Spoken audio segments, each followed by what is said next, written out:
To the world, it is an Instagrammable trend, a neon purple flavor profile found in lattes, donuts, pastries from New York to Tokyo. How many of you guys have ever pulled ube out of the ground yourself? 99% of you haven't. Look how deep purple this thing is. And later on, we're gonna show you guys how to make ube jam.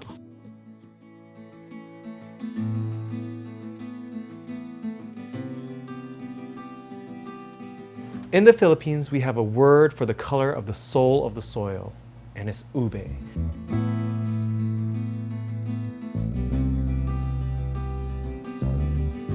The world thinks it knows ube. It doesn't. What you're seeing, this electric purple, it's not heritage, it's not tradition, it's not even food. It's a ghost, because real ube doesn't glow, it waits. 8, sometimes 9 months underground, absorbing minerals from limestone soil, building anthocyanins the same way blueberries do. This is the color of patience. That deep color and purple in the ube is actually even better when there's a little bit of stress to it. So the naturally planted versus the quote unquote pampered ube makes the ube grow a little bit more antioxidants to help protect the plant, which actually helps preserve the purpleness of the ube. So naturally planted in Bohol is gonna be the best stuff you're ever gonna get around the world.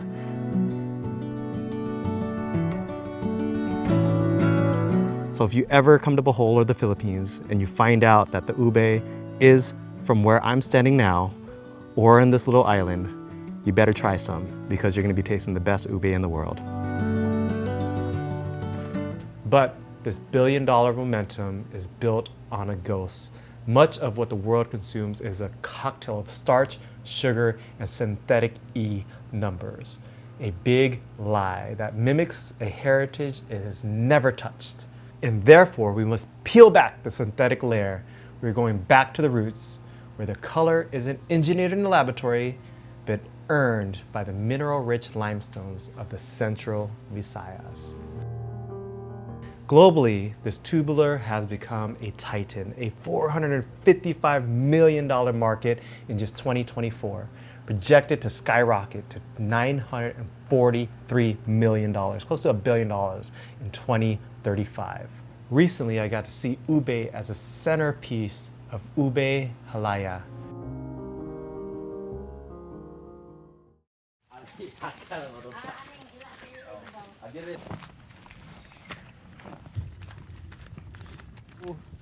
Did you ever picture or think that there would be an opportunity for ube farmers or anything like that on the island, or a hope for that? Or do you think that it is just going away slowly and you want to hold on to something? I have a little hope. Okay. The ube, especially Kinampay variety, we can I think export, price it a little higher from the local market. Yeah. That's it. If we can price it a little higher, maybe we will encourage new people to also plant. Yeah. You can see the future there. Luther is a rare and special farmer.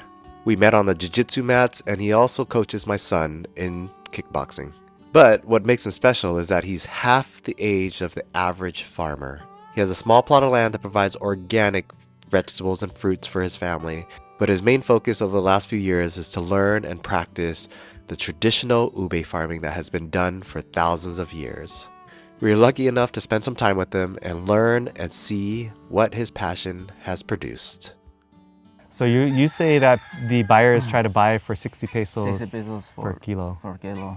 And then they sell it at the market for 120. 120, 140. 140.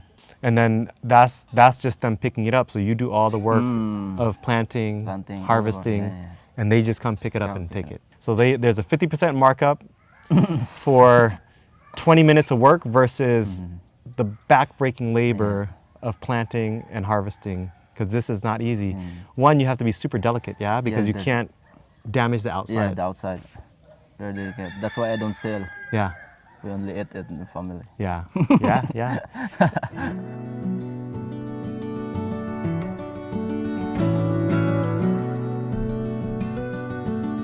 I used to think the biggest threat to heritage was simply time, that people were just getting too busy to cook, But as I walked the farms, especially here in Bohol, the ube capital of the Philippines, I realized the threat was structural.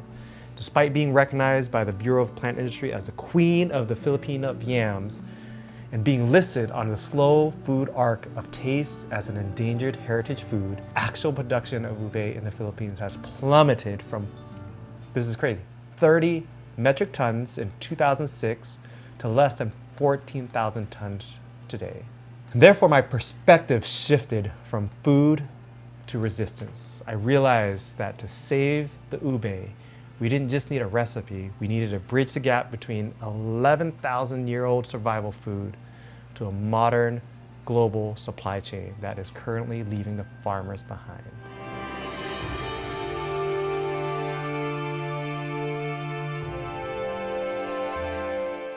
All right, so this is the ube, and it's grown on trellises, so it's a vine. Then the root actually grows in the bottom into a bulb.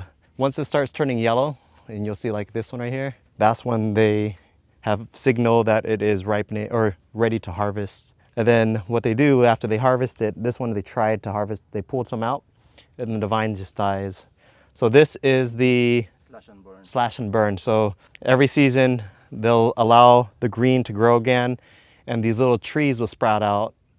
And then before they plant, they'll slash everything and they'll burn it, which creates fertilizer and nutrients for the ube and clears the area. Then they will go about 1 feet deep and about probably 18 inches wide, and then they'll start planting. Super laborious. It is in the rocks in volcanic areas. You want well-drained areas.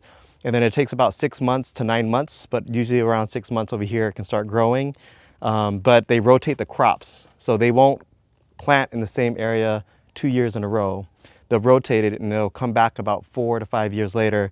And what happens is these little sprouts of trees, like this one right here, once they slash and burn it, they'll sprout out again, these little branches, and they'll grow back up, and then they'll become the new trellises for the plants. So it is a cycle, and sadly, the habitat is getting lost to building homes and new areas and neighborhoods that are taking over these places. And I don't know if it's done in the most ecological way. We are in a neighboring town next to the major city here in Bohol, and development is spreading through. As the demand for affordable housing increases, areas that are close to convenience are lost. What makes it worse is that the development is not well regulated, and areas that have lakes and runoffs actually get filled, which destroys ecosystem and also causing potential flooding in nearby lands, and also a major loss in agricultural land turned into residential. But not only that, it's just a younger generation. The labor intensity to do this type of farming is being lost. So this is very traditional, this is very cultural, and a lot of this stuff has some of the best ube because this is all natural in its own habitat with its own soil, and Bohol is really known for their ube. So super labor intensive, but rewarding.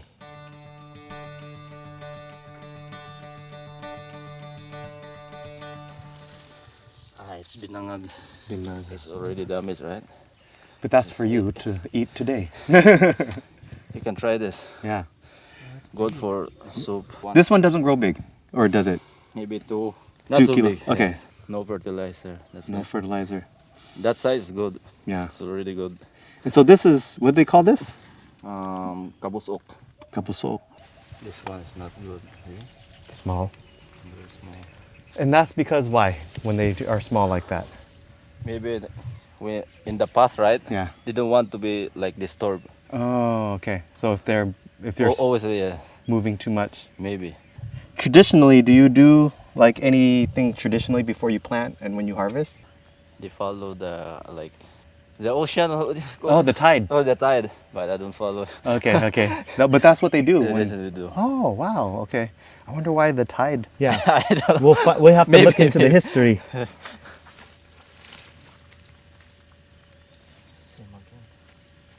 Just What do you call this? kabawoy. Kabaoy. Kabawoy. Kabaoy. Kabawoy. This one is a little sweeter. Good for soaps.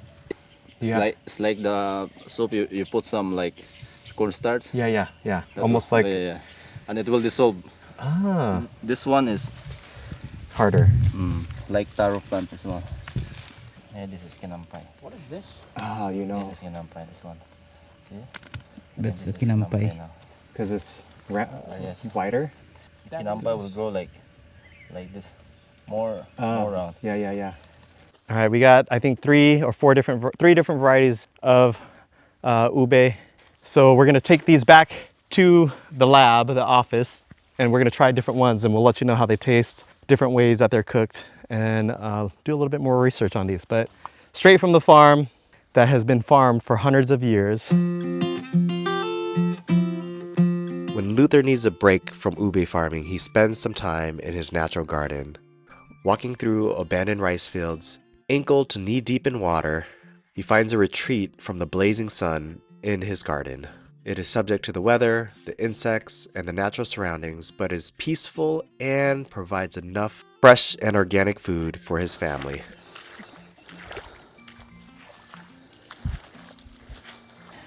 So Luther was able to learn in the last couple of years from the Yeah, locals. From the locals. From And the you're old from ones. Bohol? Yes, from Bohol, Tagbilaran. Oh, you're from Bohol. You're from the city. Yes, Tagbilaran. But your mom was a teacher. In Mabini. Mabini, So I have a little experience in the country. So Ah, so that's why. That's your exposure. Yeah, so yeah, yeah. from the city, your mom was teaching on the countryside, and you would go with your mom. yes, I also lived there for Oh. maybe 4 years. Okay, and so there was no running water, no electricity In the 90s. in the 90s. A lot of reds also. NPA. Right? So reds Little. are NPAs, which In the are 90s. Yeah, in the 90s. So they live in the countryside and they don't like modernization or cities. So they're usually in the countryside living off the land. And that's where you learned and also probably had a lot of core memories.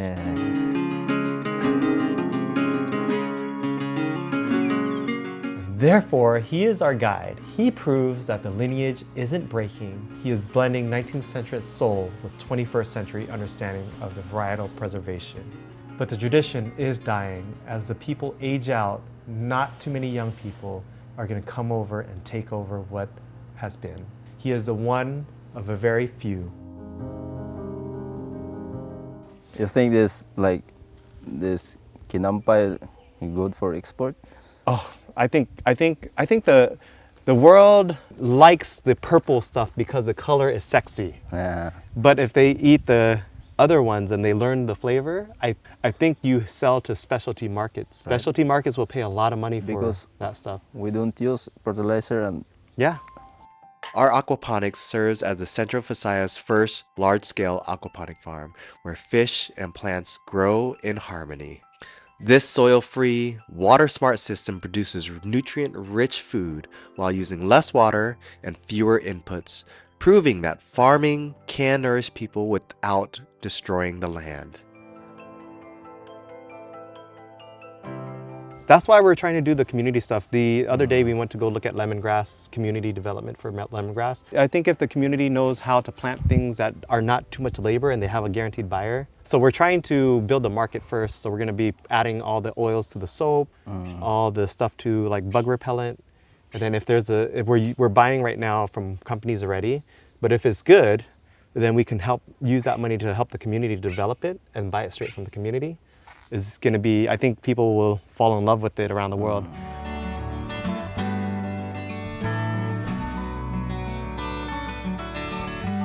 Currently, the market is trapped in the sale of raw tubers. They have a high water content. So the tubers itself have about 70% of water, making them heavy to transport and prone to rot. This perishability is the middleman's greatest weapon. But we are proposing a vision for a community-led value addition, and this is why we exist. Pursuit of Coconuts has birthed Isla Eden, a community-led social enterprise building ethical supply chains from farm to finished product. We work directly with farmers, artisans, and local communities to honor heritage crops, restore land instead of depleting it, and provide fair, dignified livelihood. Every project you see here works to connect what we offer in our shops, not as commodities, but creating a full ecosystem built with care and transparency. I think you can Make money like this, or but there's a lot of hard? hard work. Yeah. So the ones that are in the Dao market, Which one do you think those are from? Where are they from? Here? Still in Bohol, but The- use the fertilizer. They make trellis. Yeah. Not this style of Yeah. planting. It's the flat ground and they put trellis and stuff. I only see it in neighborhoods. I haven't seen the big farm. Only like the neighbors planting. This is a very traditional way. I mean, hundreds of years like this. Yeah, that's special. I think you can't live with your family like this. No, I don't think so either. That's why young ones. They don't, I mean, yeah, they're looking to make an easy life. They have the internet, they have the video games, they have AC. Us growing up. This is hard work, We are fighting a three-headed villain. The first is a monocrop machine, an industrial push for corn and rice that strips the soil of organic matter ube requires. Second, the synthetic corruption of the supply chain. Middlemen often purchase raw ube at a fraction of the value, sometimes as low as 70 pesos per kilo, only to see it retail for triple that in cities. The most urgent threat is the aging farmer population. The average Filipino farmer is now 57 years old and aging out. The children see poverty enforced by government neglect and the lack of value-added processing, and they flee the land. And they go for cities and BPO centers, which is business processing operations, which are the call centers and all these other tech stuff, and they are not nourishing the land that fed them and grew them.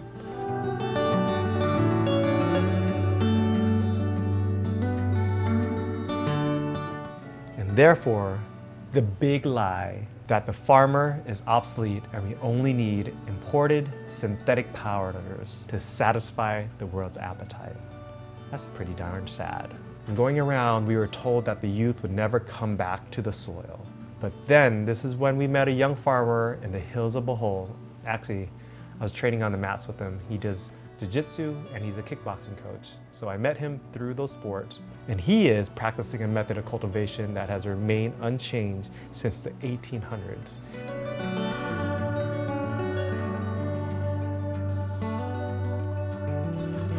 Good? Yep.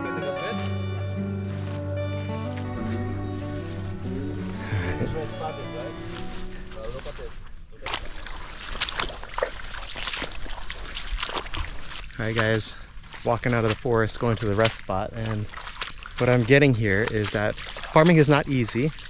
It's a lot of labor, but it's so peaceful out here. You're with nature, you're connected, kind of free in a sense from all the expectation of the city and that kind of life. And there's such a high responsibility, meaning you get what you get. It seems like nature keeps going just like the world keeps going. And unless you put in the work, you don't get the plentiful harvest. But the thing is, at least you can live in and with nature.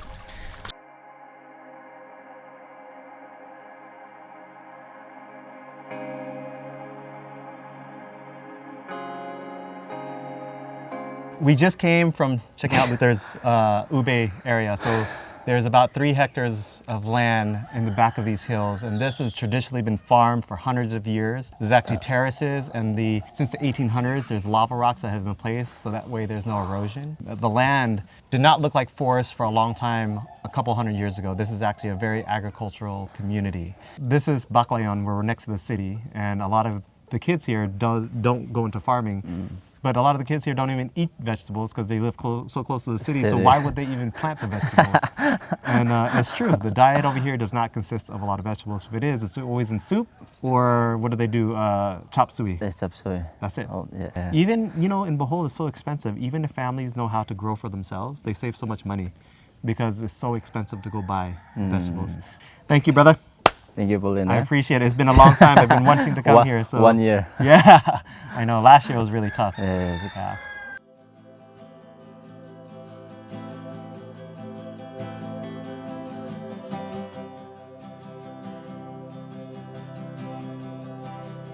Our theory is this: if we can implement food-grade processing within the village, transforming raw Kinampay into exportable, shelf-stable concentrates and powders, we change the math.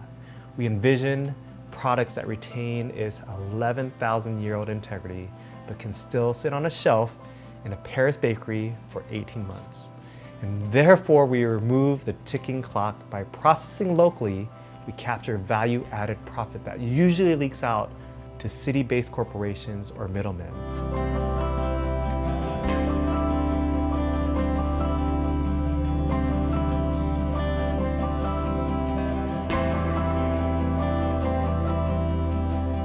I want you guys to remember, every time you choose a neon purple ube product, you are inadvertently funding the erosion of our soil here in Bohol. You are choosing a product filled with sugars and dyes over one that is naturally rich in potassium, vitamin C, and fibers. But when you support a social enterprise or social enterprises like ours, you are funding the rejection of the middleman. Real ube has a low glycemic index, between 35 and 41, making it a functional superfood that manages blood sugar rather than spiking it. And therefore, your purchase becomes a vote. You're choosing a zero waste cycle where even the ube peelings return to the compost to feed the next season's crop.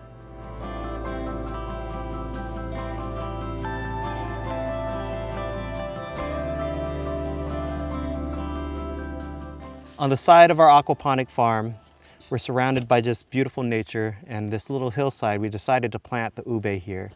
And the well-draining side of this hill makes it a perfect spot to plant ube. Ube would not go well in aquaponics because the water would waterlog these bulbs and these would rot in aquaponics. All right, look at this. This is what we were talking about the limestone. You can kind of see how the limestone is kind of mixed in with the soil. And this root complex holds this purple deliciousness, which is the ube. Oh, this is a nice one. This is one big one. Look at that. Kinampay. I'm just gonna say ube because yes, I am an American. Yes, I'm Cambodian. No, I'm not Filipino, but I probably am more Filipino than a lot of you Filipinos in America. Yes, I'm talking crap, but this is just one harvest before I keep talking my crap. And what you wanna do is take some of this, cut the ends off and replant them. This soil looks fertile enough to keep planting, but the traditional way is that they would leave an area for 3 to 4 years, up to 5 years, and come and replant. And that's a different model than we have here at the farm. But this is Isla Eden ube. Shout outs to Ube Fest up in Southern California. Can't wait to collaborate with you guys. Every January, the people of Bohol gather for the Ube Festival, a celebration of the savior crop that once protected the island from the famine and war. But the true hope is found in the kitchen. As we begin the traditional process of cooking ube jam, we saw the proof of quality. The Kinampay we harvested with the younger farmer, Luther, didn't need artificial flavors. Its natural glucose and aroma filled our room. The slow burn process stirring the mash from the ube with coconut milk and muscovado sugar is the ultimate proof that the original way is the most resilient way.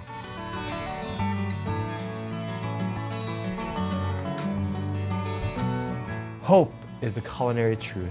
It is realization that the world's most sophisticated chefs can never replace the depth of a tuber that was kissed before it was planted. These farmers actually would kiss the little cutting of the ube before they plant it for good luck. They have tons of old traditions. I spent years feeling overwhelmed by systematic corruptions as I lived here in Bohol and the sight of abandoned farms. I thought the machine of industrial agriculture was too big to break. But standing in that field with Luther, who knows the name of every vine, and then in the kitchen smelling the vanilla-like scent of the Kinampay, the perspective changed. I saw the systematic villains cannot survive where there is transparency, pride, and a younger generation willing to pick up the spade. And therefore, I've stopped looking for a hero to save the Philippines. Their hero has been here for 11,000 years, buried 6 inches deep in the purple soil. The global culinary world is finally hungry for the real Philippines.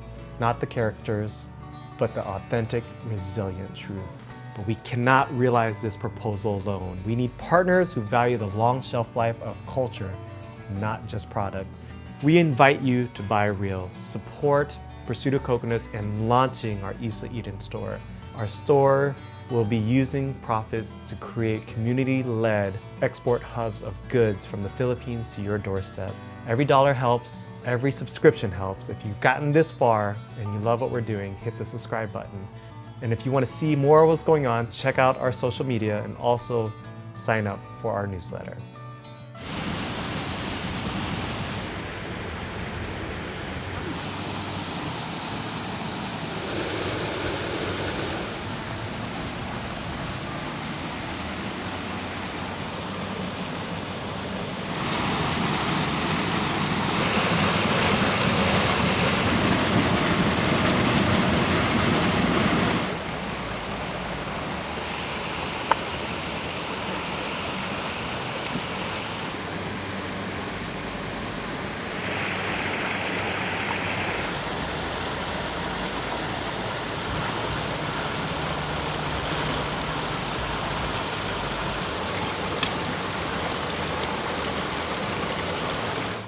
Ube jam is a fan favorite. I do not know one person who does not like ube jam. And the star of ube jam is the Kinampay ube, which is the purple, real purple. No dyes, no additives, just bright purple coloring. There are varieties where the purple doesn't show up or is just on the surface, so you want something with a deep purple that goes all the way through. This specific one also gives that vanilla, earthy tone flavors in the mix. While the ube is being boiled to a soft mash, we prepare the coconut milk. Fresh squeezed coconut milk is going to be the best. Once you remove the ube from the boiling water, you add the coconut milk and stir, mix, and smash. For a smoother and creamy texture, you can use a food processor.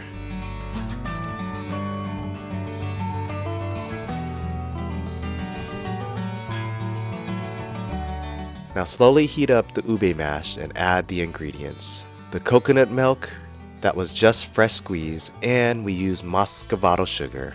Many people use white sugar, but we like to use the muscovado sugar due to its earthy tones and minimal processing. Now all the love goes into it, stirring and reducing the liquid. Constantly stirring so it doesn't burn and allowing the liquids to evaporate. This recipe is going to be the best one you've ever tasted. It creates a deep, earthy tone of purples, and the full impact of the flavor is tasted and felt. Most people are used to a violet glow of purple and this sweetness that's just ultra processed. This goes back to the roots. This is the original ube jam. Ube jam. This thing is as purple as can be, and this is the real color. And I'm about to have the real flavor of what this thing is. That's just beautiful. Beautiful texture. You can taste the earthiness, the nuttiness. And this isn't too sweet. I've had some that are like straight candy. There is no color added to this because usually they add food coloring. This one is actually the pure ube jam. Famous here in Lombok and Bohol, so if you ever can get your hands on this, you gotta try it out. It goes well with crackers, it goes well with bread, and it goes well with just a spoonful in your mouth. This is really good, like no lie. This is not even for the camera. This is the best ube jam I've ever had.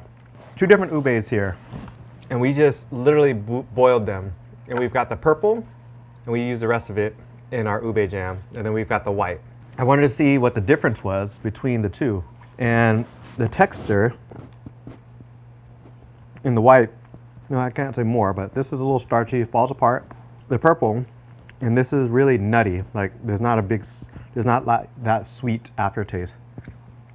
The purple breaks apart a little bit more. It doesn't have as much of the, how should I say, these little things here. This is like a, and you can see sometimes there's a purple or a reddish hue to the outside. When you open it up, it's just pure white, and this is an ube. And there's just so many varieties. I think there's like 6 or 7 varieties of ube, maybe even more. But the purple one is more like a potato. Maybe it's the way that we boiled it, and you can see that it held its color. Look at that. So the purple ones and the deep purple ones are a little harder to find. And so they will add food coloring, like I said, and a lot of sweetener just to get it going. So very healthy, very delicious. But this ube jam though is the jam. Look at this. So thank you guys for following along. Hit that like and subscribe button, and we'll see you on the next adventure to find heritage crops and heirloom plants. I'm like seriously digging this. This is like really good. Let's give ube the credit it deserves. We'll keep you posted on how these projects go, and on to the next heritage crop and on to the next heirloom product.